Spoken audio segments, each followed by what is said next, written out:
Aloha! This is Review 1 from A Course in Miracles with Hope Johnson. Beginning with today, we will have a series of review periods. Each of them will cover 5 of the ideas already presented, starting with the first and ending with the 50th. There will be a few short comments after each of the ideas, which you should consider in your review. In the practice periods, the exercises should be done as follows. Begin the day by reading the 5 ideas with the comments included. Thereafter, it is not necessary to follow any particular order in considering them, though each one should be practiced at least once. Devote 2 minutes or more to each practice period, thinking about the idea and the related comments after reading them over. Do this as often as possible during the day. If any one of the 5 ideas appeals to you more than the others, concentrate on that one. At the end of the day, however, be sure to review all of them once more. It is not necessary to cover the comments that follow each idea either literally or thoroughly in the practice periods. Try rather to emphasize the central point and think about it as part of your review of the idea to which it relates. After you have read the idea and the related comments, the exercises should be done with your eyes closed and when you are alone in a quiet place if possible. This is emphasized for practice periods at your stage of learning. It will be necessary, however, that you learn to require no special settings in which to apply what you have learned. You will need your learning most in situations that appear to be upsetting, rather than in those that already seem to be calm and quiet. The purpose of your learning is to enable you to bring the quiet with you and to heal distress and turmoil. This is not done by avoiding them and seeking a haven of isolation for yourself. You will yet learn that peace is part of you and requires only that you be there to embrace any situation in which you are. And finally, you will learn that there is no limit to where you are, so that your peace is everywhere, as you are.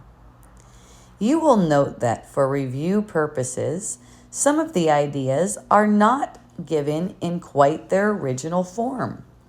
Use them as they are given here. It is not necessary to return to the original statements, nor to apply the ideas as was suggested then.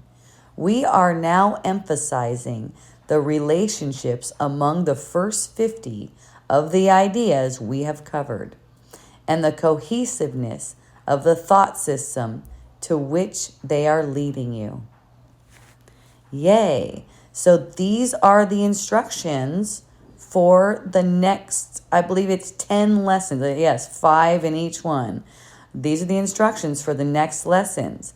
We're looking at these ideas, we're reading them over, and seeing what is there that stands out to us. And then we're spending a little time with them. Likewise, throughout the day, we're spending a couple minutes with each of these lessons.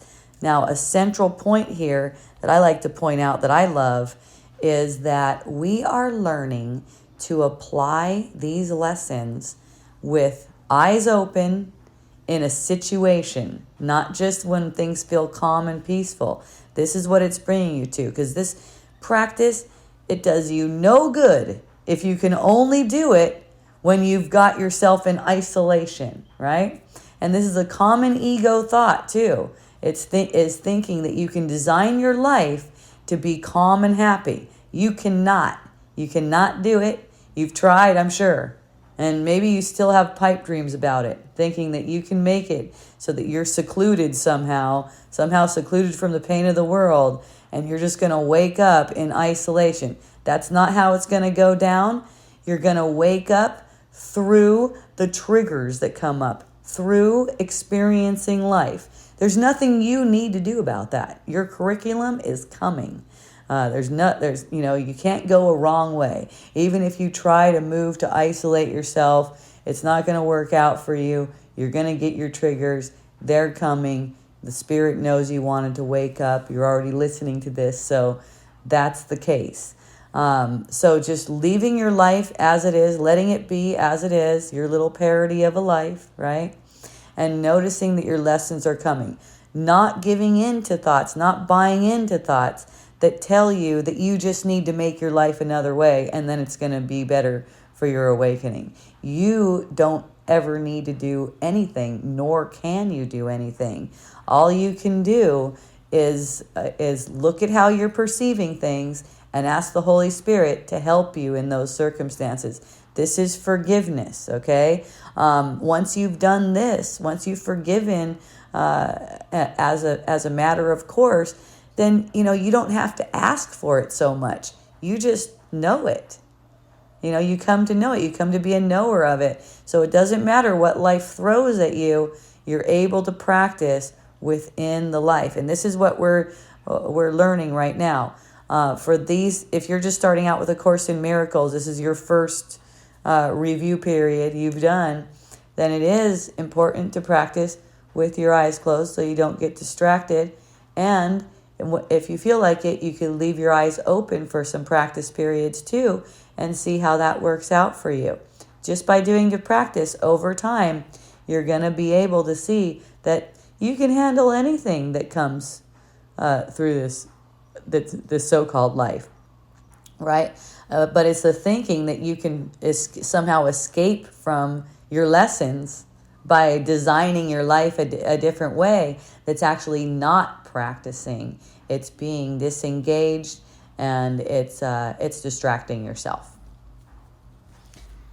Basically, to simplify it for me, it's just forgiving and extending love. And that's like the real simple life in heaven.